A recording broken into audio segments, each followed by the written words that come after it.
भैया के घर से 100 रुपये सम्मान मिल रही है। इन्हें सतरूपा बताया गया है। क्यों? यही पर धर्म देखो विश्वास था। अभी बताया बड़े भैया जी ने कि सेना तैयार हो रही है खोज के लिए, हनुमान जी जा रहे हैं। एक समझने की बात है बुल्लू भैया, चारों दिशाओं में सेना चलने को तैयार है, लेकिन भगवान राम को पता था, क्या नहीं पता था उन्हें कि सीता कहाँ है कहाँ नहीं है। और उन्हें यह भी पता था कि सीता का पता कौन लगाएगा। अगर मुदरिया को उतार के दिया तो हनुमान जी को दिया। किसको दिया?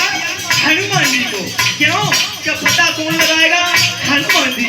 और वैसे ही योद्धा चारों दिशाओं में भेज दिए। उसकी चाल समझ में नहीं आती क्या करता है।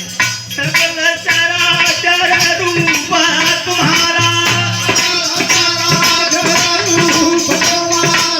सकल चराचर रूप तुम्हारा, हमन किसी के कोई ना हमारा,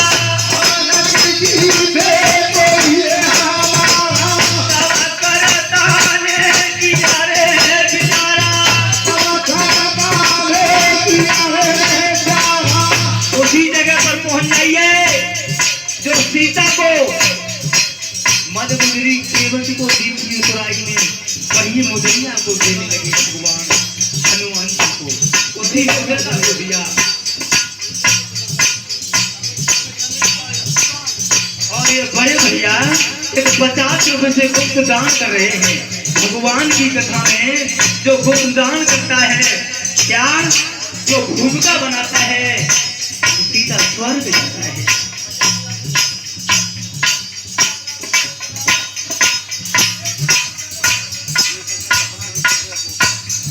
और ये बड़े भैया अशोक भैया से 20 रुपए और सपना दीदी 20 रुपए से 20 रुपए से भगवान की कथा में दान कर रहे हैं। भगवान दीदी आशीर्वाद देती रहो। क्यों? कि तुम्हारे पर सर्वस्व माया की है। वही मुदरिया को दिया जो राजा पद्म के यहाँ, बंटू भैया अगर ध्यान दो, राजा पद्म के यहाँ जब शेष भगवान और विष्णु भगवान सीता का जन्म हो गया था तब देखने गए थे। अष्टावक्र भी वहां पर पहुंच गए थे और अष्टावक्र को देखकर हंसी निकल गई तो वो मुदरिया हाथ में आ गई। और जब मुदरिया हाथ में आई तो शेष भगवान ने विचार किया कि ये अष्टावक्र है तो है कैसा। उस मुदरिया को शेष भगवान ने पेट में निकल लिया। कहा कि 3 जन्म अभी सीता हमें मिलेगी नहीं देखने के लिए, और जब सीता मिलेगी तो ये मुदरिया मांगेगी। क्या? इस मुद्रिका को मांगेगी। और ये मुद्रिका बहुत काम की चीज है। जब पेट में निकल लिया, अष्टावक्र को देखकर हंसी आ गई। भगवान ने कहा शेष भगवान मुद्रिका कहाँ है? कहा प्रभु मुद्रिका तो मैंने बहुत इंतजाम से रखी है। आज उसी मुद्रिका को हनुमान जी को दिया है भगवान राम ने, और चारों तरफ सेना भेज दी। देखो ये तो खुलावा है उस पार ब्रह्म का। खेल समझ में नहीं आता। हिरण को मारने गए, पशु पक्षियों से पूछा कि हमारी सीता कहाँ है। किससे पूछा? निखाल से बजाय मत रहो, समझो। कमलेश को तो डॉक्टर खुद मना कर रहा है कि अब जिंदगी नहीं है। जब पशु पक्षियों से पूछा कब कि जब भगवान राम रोते हुए गए तो एक हिरण और हिरनी का जोड़ा भागने लगा। लेकिन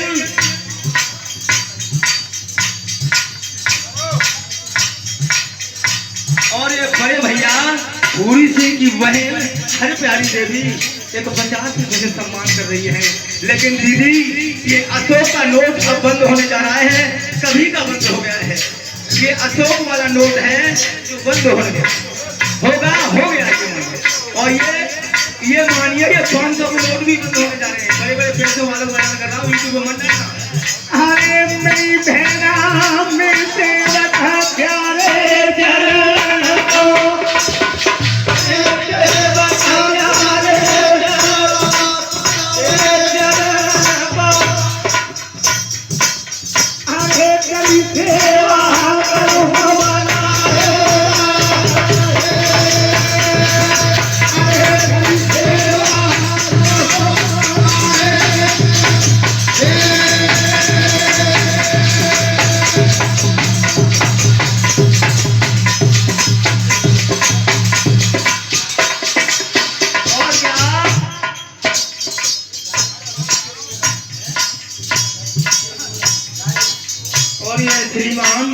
राजेश भगत जी ग्राम जरूर निवासी एक सम्मान कर रहे हैं।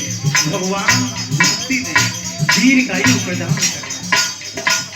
जब हिरण भागने लगा भगवान राम को देखकर, तब हिरणी ने कहा था कि प्रभु क्यों भाग रहे हो? हिरण ने कहा कि देवी अब मुझे लगता है कि मेरा समय आ गया, कि बेई जे राम लक्ष्मण आ गए जो हिरण का शिकार करते हैं।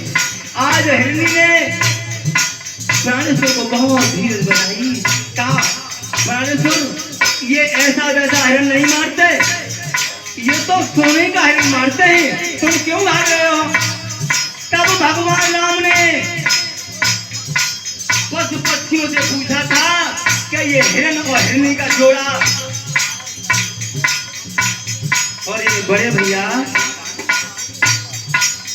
इंद्रपाल भैया जी एक सम्मान दे रहे हैं, भगवान सुख शांति दे। तब कहा था भगवान राम ने कि ये हिरण और हिरणी का जोड़ा अगर असली बात जानता है तब पशु और पक्षियों ने पूछा था, लेकिन वहां पर कौन जाइए? मनु और शतरूपा, हिरण और हिरणी वो मनु और शतरूपा थे। 3000 वर्ष तक हवा का आहार किया, भजन करते रहे। 4000 वर्ष अग्नि का आहार किया, भजन करते रहे। 10,000 वर्ष सूखे बेल पत्र खाए, भजन करते रहे। तब साक्षात विष्णु आया, लेकिन विष्णु आया मनु और शतरूपा नाराज हो गए। ये कहा कि इतनी देर में सुनी है, लौट जाओ। 10,000 वर्ष हो गई, चला बंडू हड्डियों का ढांचा बन गया, दिखाता कुछ नहीं दिखाई देता। बारे बा परमात्मा 10,000 वर्ष के बाद, 17,000 वर्ष के बाद भगवान विष्णु के भगवान आए, तब उन्हें वरदान दिया अधम में पहुंच जाइए। अब यहाँ पर बहुत जाते हैं।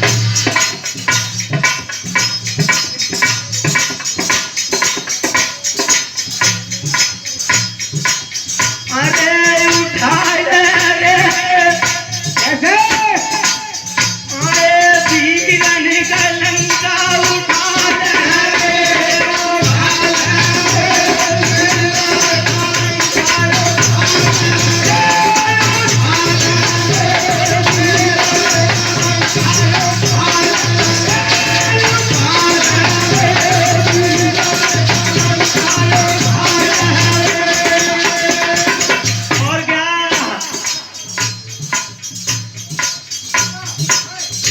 विचार मत करना। ये परम सम्मानी आज भी हमारे मल्लू भैया जी 1001 रुपये से सम्मान कर रहे हैं। भगवान दीर्घायु प्रदान करें, लंबी आयु प्रदान करें।